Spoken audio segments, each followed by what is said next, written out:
So I welcome all of you to Kalalgoda English Medium Retreat. This is the first question and answer session. So we seems to have some written questions. So we will begin the discussion with written questions.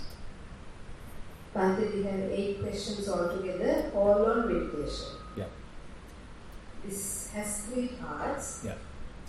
Number 1, my inhalation and exhalation feels like it breaks in the middle as if there are 2 parts to inhalation and 2 parts for exhalation.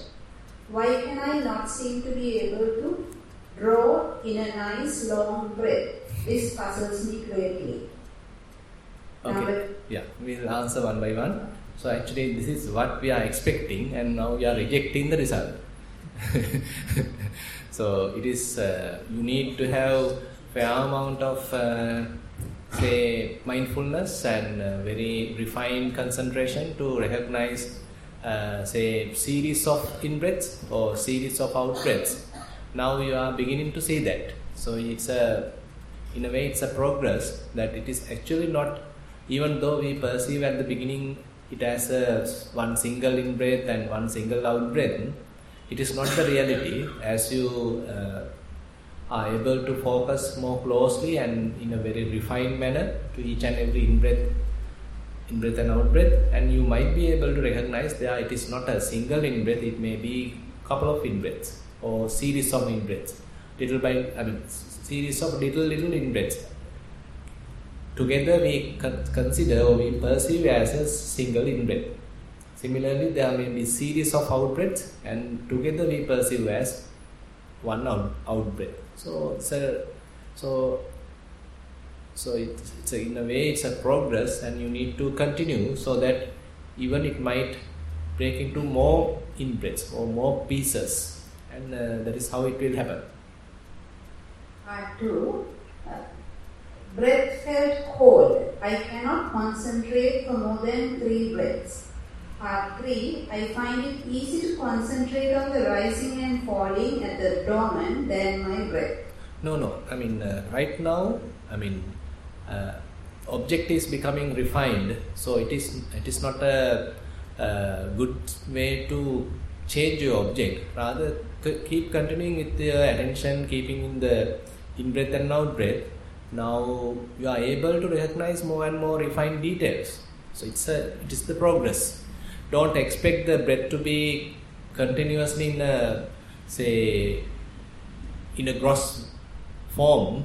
Rather, it may change into refined form, and you might be able to recognize warmth, or whether it is cooler or whether it is warm. And again, sometimes it might be shorter, sometimes it might be longer, and sometimes it becomes subtler. So likewise, there are different phases where the in-breath and out-breath evolves, and we have to have a kind of an open attitude, acknowledging any of these changes. It is when the object changes, if we are start to change the object altogether and find a different object, so that is wrong.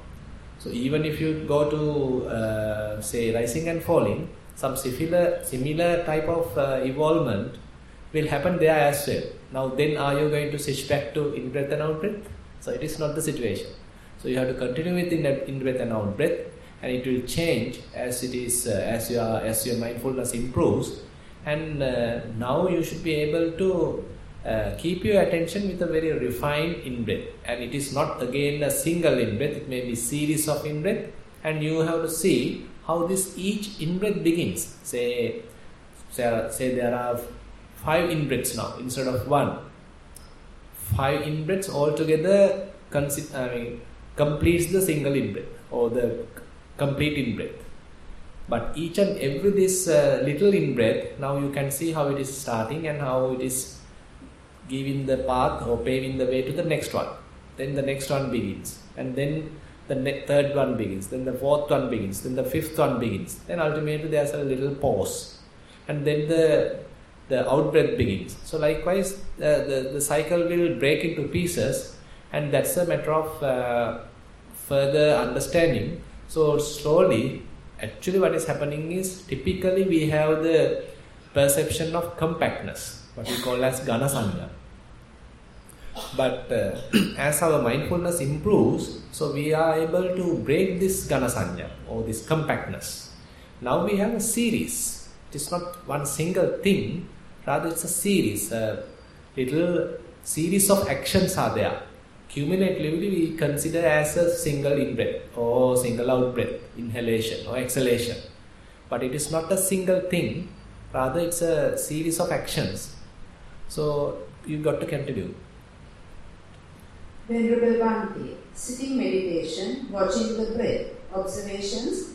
After some time, there is a sense of lightness in my head. As I am aware of this, I know I am not falling asleep. With this awareness, I notice my in and out breath happening rapidly. Especially the out breath happens in a gush. My body feels heavy. Well, this also change. I mean, sometimes it might happen as in a gush, but it again becomes smooth or almost like disappeared, and again it appears. So likewise, there are series of cycles. So it will evolve. It may not immediately come to a kind of a standstill or extremely refined, but again it will appear. Again it will disappear. Again it will appear. So likewise, series of cycles you may go through. So it's continuing. I mean, there is no harm or there is no anything went wrong. We simply have to change our attitude. So if we are expecting breath to be in a in a typical pattern which we have in our mind, so that is the thing which is wrong. We simply have to have an open attitude where the breath can change, breath can evolve, and we are ready to accept it. Yeah. Venerable Bhante, sensation of the place that the in-breath airflow touches the nostril is different from the place that the out-breath airflow touches. Should I try and see the sensations at the same place? No, not at all. So, so these are the changes that you need to understand. So this is not in your control. You can try and see. You can try and see whether you are able to see the, say you want to have it in the always, suppose you want to have your in-breath from left nostril and the out-breath on right nostril. You can check whether you can have it like that. Then it is under your control. But Buddha says it will not. So this is what we are trying to see, whether Buddha is true, whether Buddha is telling the truth. So we are simply keeping our attention in the nostril area, so that we are able to see whether we are able to recognize which one now I am perceiving or which one I am now feeling. Is it going through left nostril, or is it touching the left nostril, or is it touching the right nostril? Now you might understand. So it has its own agenda, it has its own pattern, which you have no control at all. So there are several causes which is conditioning this process, and according to these causes it is happening. So you have no control, you are helpless, so you simply have to accept. So now you learn how to surrender. Right. Everyone Sarman, I have been involved in meditation for about 6 years now. During this period, sometimes more intensely and other times very little.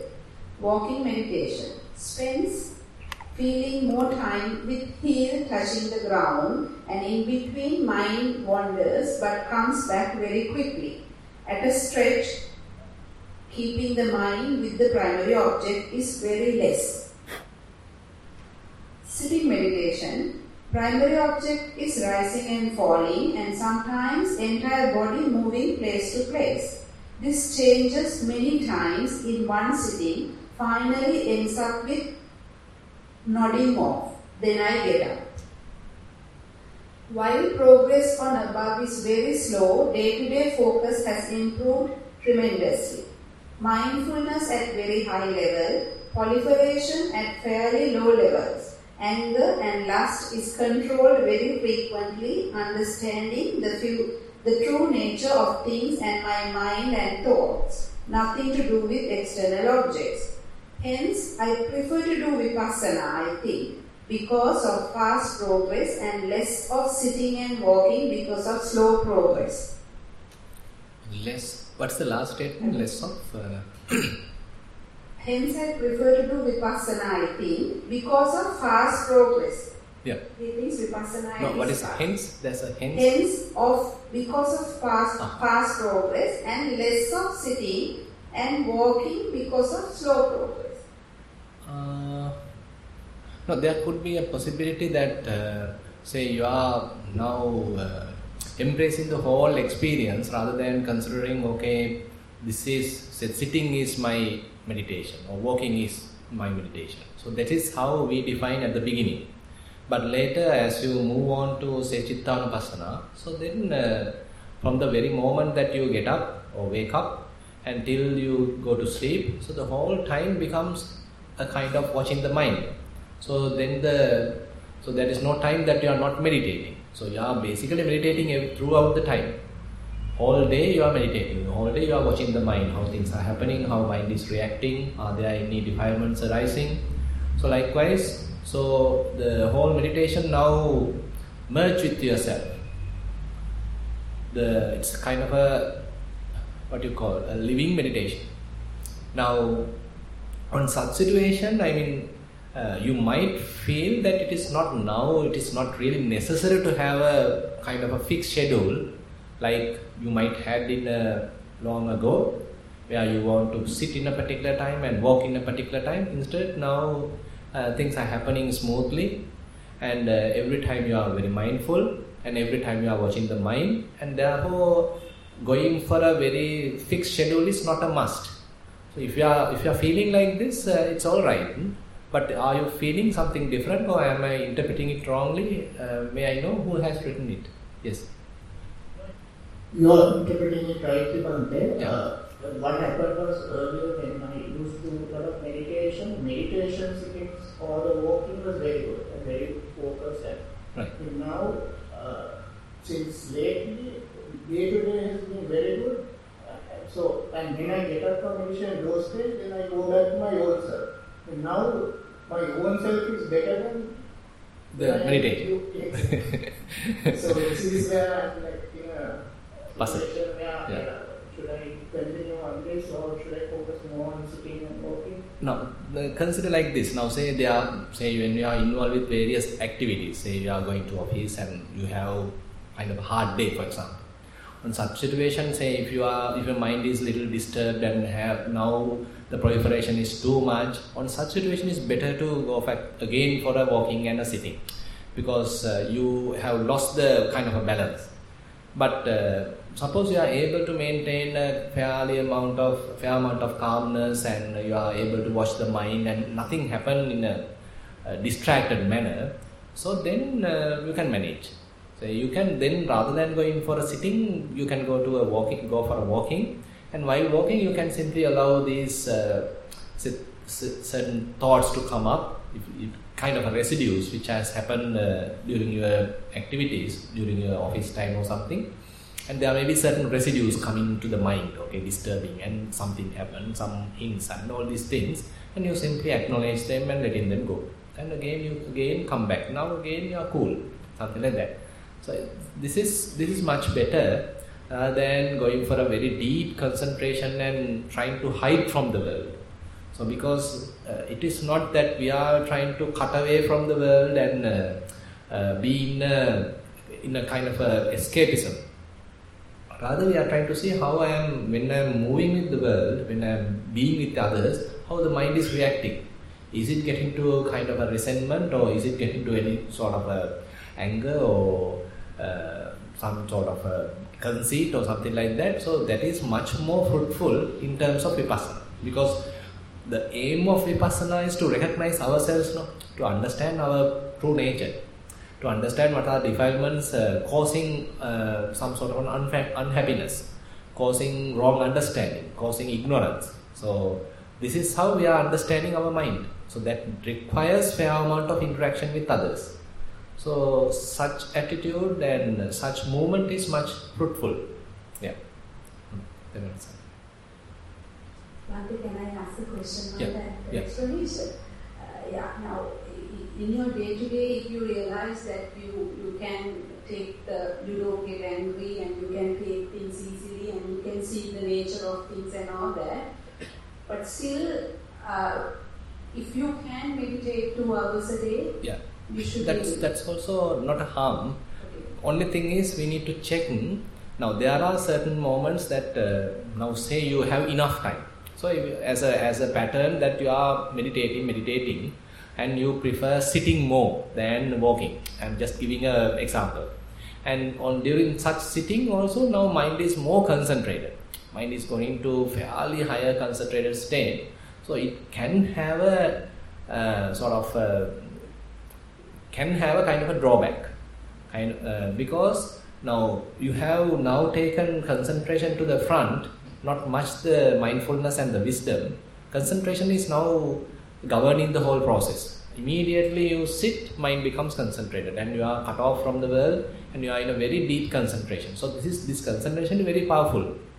So as a result of this power of concentration, so your mind is not picking any object.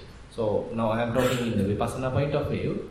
Now it is not picking any object, not becoming angry, not becoming lustful, or not taking any signs of what you see. So all these things can happen because the concentration, Vipassana concentration, is something where you are continuously cutting off from the whole this interaction. You can simply be with animitta, signless concentration without taking any sign, and it's very powerful. But on the other hand, how about the defilements? So they become latent now. So that is the drawback. They become latent. It is not that you have understood the latent defilements and you have sort of rectified them. So what Buddha has mentioned is Janatoham bhikkhave passato asavanam khayam vadami no ajanato no apassato.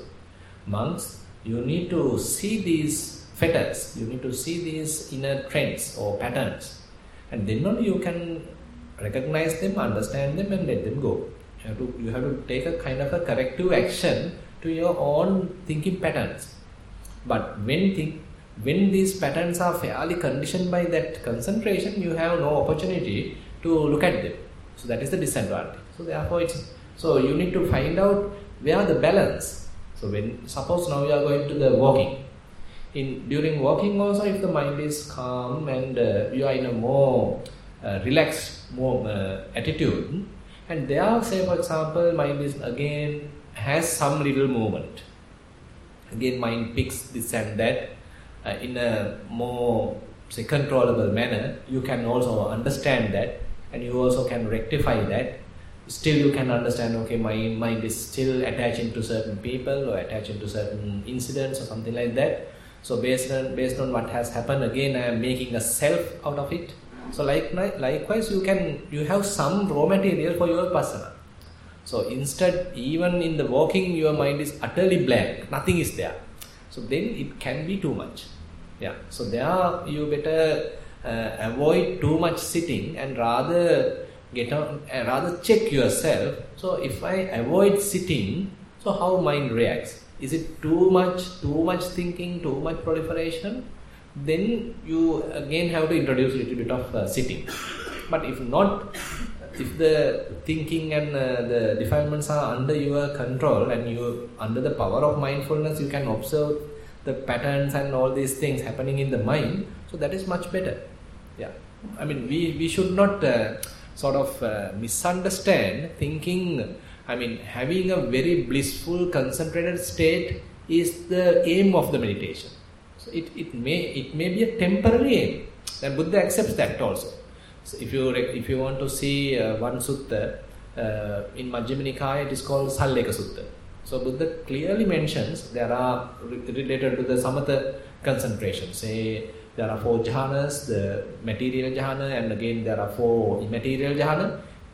I mean, each and every one, each and every name Buddha has mentioned, don't misunderstand thinking just being in this concentration that your defilements may cut off. Don't misunderstand. It may not happen. But it has a blissful effect. It has a kind of a, some refreshing effect. That's also useful sometimes. But defilements, the cutting off of defilements, so the fading away of defilements happen. What Bhante Dhammaji used to say is lepita. That means, what's the proper translation? It's kind of a very, with sort of a friction, some aberration, some sort of a friction, like it's cutting. You feel it. You feel some defilements are arising. You feel that you are patient with them. You are not reacting to them, and now they are slowly fading away. Next time again it might arise, but not to the same strength, because you know how to deal with them. So this is where Buddha is telling, Janato aham bhikkhave passato asavanam kayam vadami. Now you know this is a defilement, you recognize it properly, but you are not contributing to it, you are not becoming a slave to them, rather you are simply allowing it to pass away. So this is how it will happen. Yes, yeah. No, that's also needed. Thing is, say at the beginning, say you are,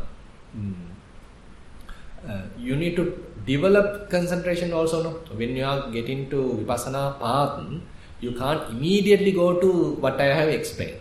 You need to have a kind of a ground for you to work. So this groundwork, preparing the ground is the Animitta Samadhi. Correct. Yes. So where you need to recognize, okay, there is a place which is defilement free. There's a place which is utterly free. There's a place which is free from any kind of a grasping. So there is no eye making on such state. So you need to recognize this purified state of mind. So compared to that only, now you are able to clearly see the defilements. So suppose where you have a kind of a cloth. So that cloth has so much of dust and dirt and all these different contamination. And you are putting another drop of ink to that. Can you easily recognize that? It's difficult because it's already contaminated. Already it is ugly. Already it is dirty. But if it is a clear white cloth, even a slight stain can be easily visible. Something like that. So we need to recognize some sort of a purified state of mind, and that becomes your refuge, and now you are well footing with it, you are well grounded in it, and you can maintain that for say 30 minutes, 15, 1 hour, something like that. Now you recognize it. Now it is not simply that you are able to get into that state in a sitting, rather you can get into such state while walking as well. So likewise you have to maximize it. You have to develop that samadhi. That is what Buddha has mentioned in Mahasunyata Sutta. You have to train that concentration. So Buddha says, okay, now he is getting to internal objects and he is checking whether his mind can be getting to that sunyata state, that emptiness or that signless. Now sometimes Buddha says sometimes the yogi might succeed or sometimes it might fail. He might fail. If he fails, again he returns back and again do the proper contemplations, and again he tries.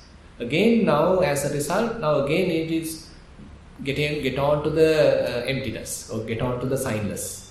Likewise, now one has to train. As a result of training, one may recognize, okay, there's a possibility to maintain the mind in a signless state, where the mind is empty, there is no grasping.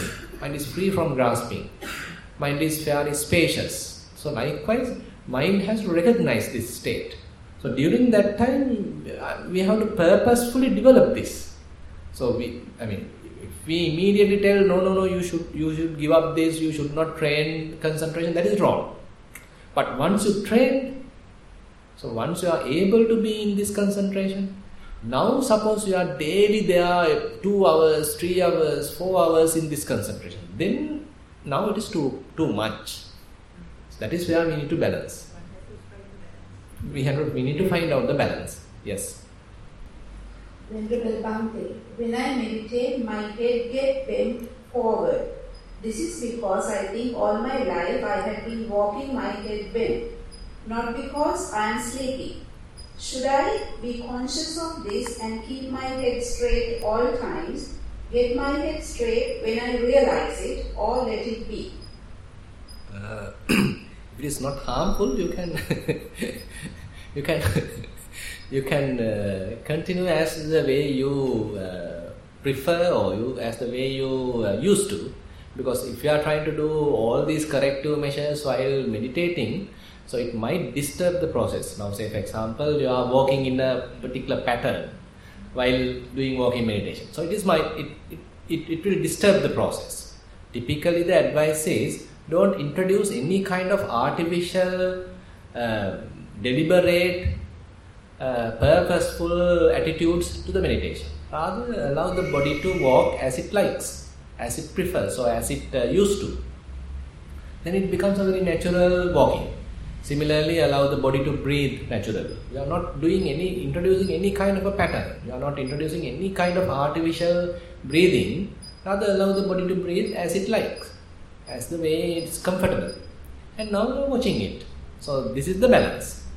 But and similarly, now suppose you are used to walk while head is bent. Only disadvantage is probably you might look at your walking through your eyes. So that can be a disadvantage because it is not needed. You simply can watch the front, not focusing even a particular place. You are simply watching the front while your attention is on your foot. So that is what we are expecting while walking. Your eyes are not focusing the legs. Instead, your eyes are looking at the front, and your concentration, your attention is onto your soles. Yeah. I feel like I am constantly being distracted by yesterday's events. How do I train my mind to understand that happiness is indeed an inside job?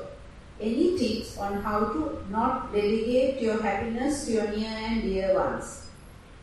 Yeah, it will happen slowly. I mean, you can theoretically say it is true. I mean, don't look at others, it's happiness within you.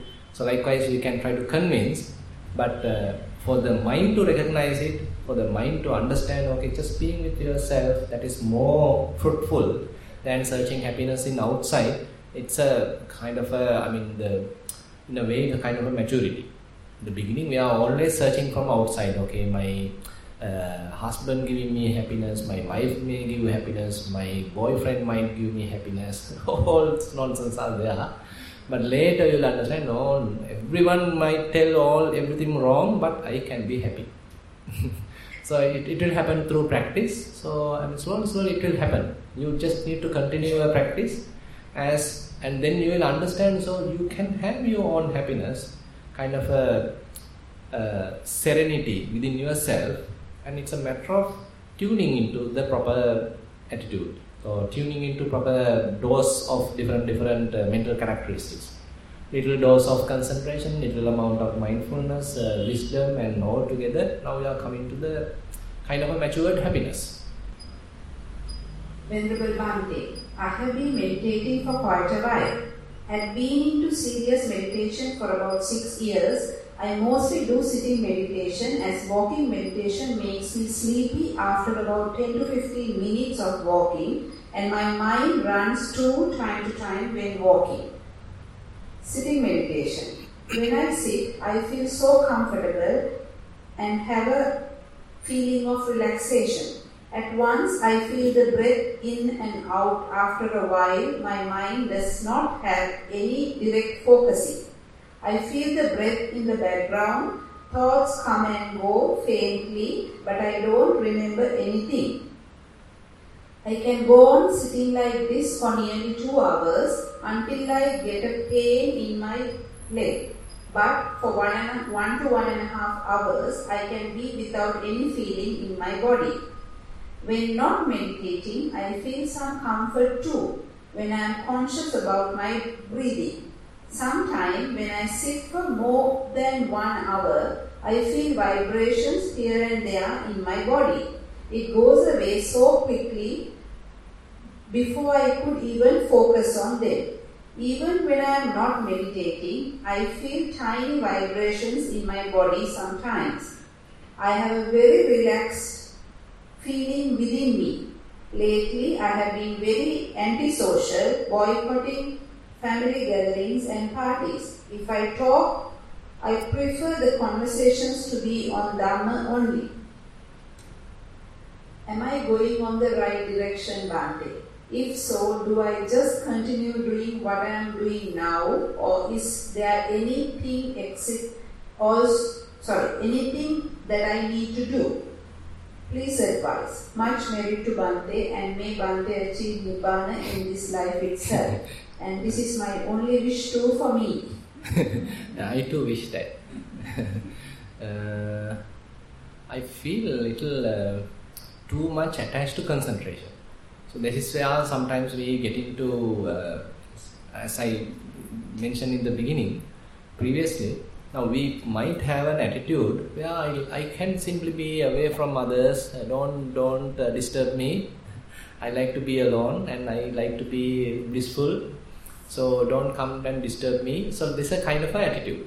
So, but on the other hand, now suppose someone come and say do some disturbance, you might get angry. So then where the meditation? So what you have learned? So are you able to recognize this anger and recognize, okay, still something wrong within me. Still others can control myself. So when they are turning one knob, so I get angry. When another knob, so I get conceited. Another knob, I get jealousy.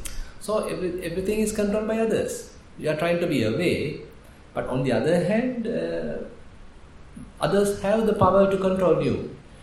I think it is not the attitude. Rather, when you have some sort of a balanced attitude, say you of course meditate and you do giving more priority to mindfulness instead of concentration.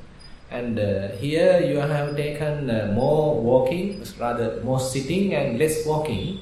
And I think that is where you go wrong. Because we are not expecting deeper concentration in walking. Don't expect deeper concentration in walking. Rather you have different objects, but mind is, now say different objects, mind is not going for any proliferation. Mind is not going for any storytelling, but you are recognizing, okay, now mind is in the foot, okay, now mind is in the other foot, okay, now mind is recognizing some hardness, some stiffness, some roughness, some coolness. So likewise different sensations are there. So all these things are changing and you are not in a very deep concentration but in a somewhat shallow concentration. But mind is not distracted either. You are very mindful. You are fully awake and you are ready. You are in a very attentive mood. And every time each and every sensation happen, you are there to recognize it. And just to give Buddha's words, so in Baddekaratta Sutta, Buddha mentions Atitan Nanvagamiya Nappatikanke Anagatam.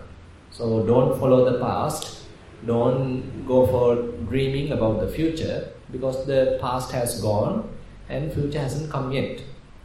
Paccupannancayo dhammam tatta tatta vipassati. So whatever the things, phenomena arising right now, and then and there you have to properly see them. But if you are not doing that, so where are you? How are you contributing to wisdom? So we need to understand, Buddha hasn't mentioned only the concentration factor. Buddha has mentioned 5 faculties: faith, saddha, virya, effort, sati, mindfulness, samadhi, concentration, and wisdom. That is the panya. So we have to contribute to each and every one. But if we are simply have only the concentration oriented practice, so ultimately our meditation becomes unbalanced. So we want to seek away from others, we want to have our own vacuumed environment, no disturbance. I want to be in a concentrated, in a blissful state. So that is in a way needed at the beginning when you are developing, but later you have to use this developed concentration to develop, or rather you have to use this concentration develop further wisdom. So then the wisdom comes to the front, the mindfulness comes to the front, not the concentration. So then you can even be with the others, and then you can watch your mind, how the mind is reacting.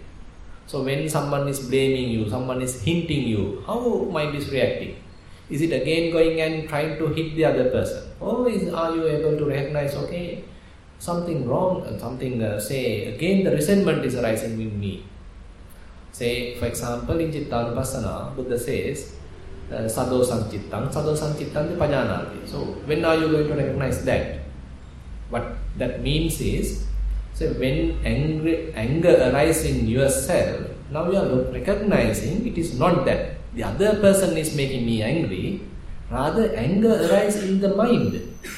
So this is a real change. This is an entire perspective change. Instead of you are looking at someone else, now you are looking at your mind. Oh, this is an anger arising. So there's a big change here.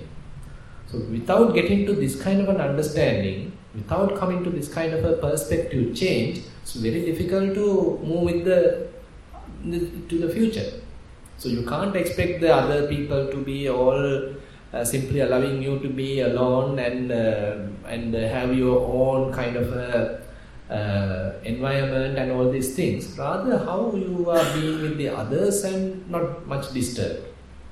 When you are able to see various things, how are you able to maintain the mind undisturbed?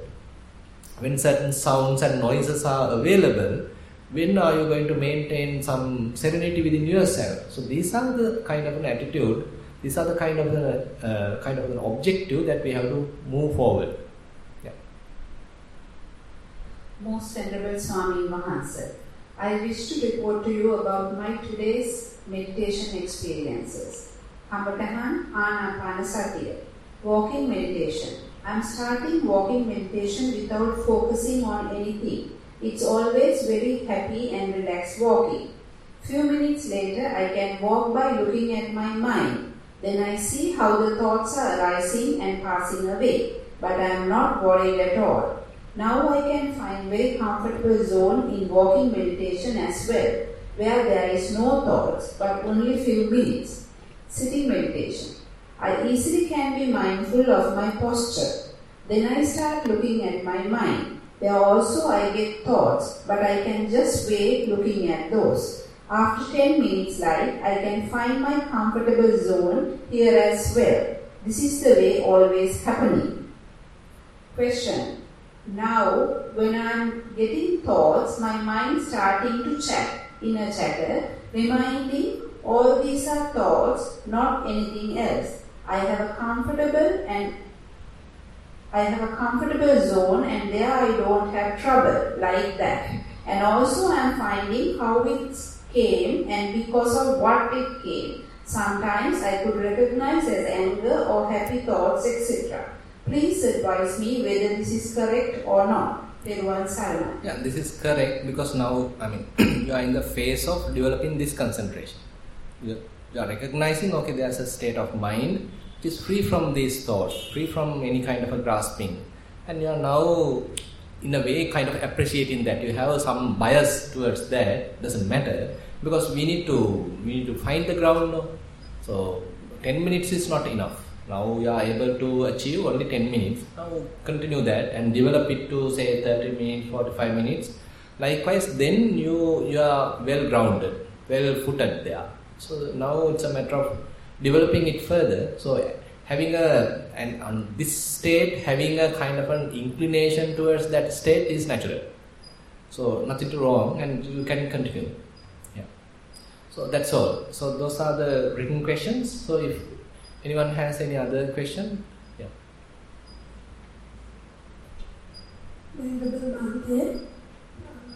Hi, come here. Today's meditation, Yeah. I didn't like walking meditation much earlier, but now recently I started walking meditation. Yeah. And earlier, when I start always walking meditation, I feel very heavy, my body is heavy and all. Right. So after some time, I feel very light walk. Right. And even though I feel all this sand, rough sand and everything, still I feel very light, my walk is very light. Right. So I started liking walking meditation. Right. So even though thoughts comes, it just disappears like that. Correct. But and I still like the walking meditation. Right. So And it's no problem, because as your mind calms down, your body also calms down and your body also feels lighter. So it's a natural effect. It was like very calm, serene, and even 1 hour so I can walk. Correct. Like that. Yeah. And seated meditation, I used to do samatha most of the time earlier. So now, those times I thought I had to have this jhana. Right. This fourth one, up to fourth one I had concentration, Right. samadhi. Right. But now after a few years, I couldn't get, then I was thinking why I couldn't get that meditation properly. Mm-hmm. So sometimes when I sat, and after sometimes I felt that something like very desert, like an empty space, and it's going away from me. Mm-hmm. And at once it's disappearing. Right. So I was wondering why, and then anyway I was calm at that time also. Yeah. So I was wondering why it happened and whether I should. So it disappeared, and I thought something I have done. No. The thing is, these are very temporary states. If you want to maintain jhana, it's a lifetime process. So, you can enjoy it, now it has finished. But you can regain then, but I prefer you to move into Vipassana side. Yeah. Because earlier I went for the samatha and I learned actually up to samadhi I could do it very well. Yeah. But then I started reading the Vipassana books and all. I wanted to continue this also. Yeah, because you may learn a different kind of samadhi in Vipassana. And you can, when you have some experience in samatha concentration, and when you have Vipassana concentrations also experience, you have a kind of a better understanding. So now, what is the main object that you are using while sitting? Is it anapanasati or anapanasati? But sometimes it disappears at one, and nothing is there. Right. But again, the thoughts are coming, and the feeling of in breath and out breath. Yeah. Right. Again, it comes and goes. Right. Actually, when I learned that Vipassana is more needed for Nibbana, that is why I wanted to practice it more and more. Correct. So basically now, say you can spend only few minutes in Anapanasati, since you have some experience in concentration, you can regain that easily by continuing Vipassana as well. It's not the exact different kind of concentration states, rather the concentrated mind can be reached through Vipassana as well, and you can improve wisdom also. Yeah. I think rather than spending more time in Anapanasati, now probably you can spend a couple of minutes in Anapanasati simply to focus the mind, and once that focus is gained, and check what are the places that you can feel. I get pains everywhere, and it goes one place to one place. Correct. So if you are able to observe those pains with a kind of some kind of a attitude which is not resentful, rather in a way like you are trying to learn from these pains. For example, you have a concentrated mind which was gained through Anapanasati. Now this concentrated mind being focused on a particular pain, for example, and now this pain might appear like unbearable even sometimes, but you have to be very patient to observe that. So what are the different facets of this pain? So how it is arising? Is it single pain, or there are many pains there, little collection of pains? So likewise, you are examining this pain, not that you are thinking about it. Your mind is fairly quiet, but you are able to see various different angles or different facets of this particular pain. So you can start with that. So when you are able to develop such concentration, or rather such vipassana, then there may be other little pains, other little sensations. Right? They might not be severe like this, for example. They may be subtle pains, or there may be simple irritations, there may be vibrations, little movements, even say for example rising and falling. That again is a movement. So likewise, you can recognize very tiny, very subtle movements and very tiny sensations throughout the body, and you can start watching each and all of these. Now the whole body becomes your experiment, or kind of a lab for you to experiment. Yeah, so that is more fruitful and will take you into Vipassana path. Yeah. Okay, if there is no any other question, we can wind up the session. Maybe we can have Dhamma sermon at around 4:15. Yeah, 4:15 p.m. we will have the Dhamma sermon. Thank you very much for participation.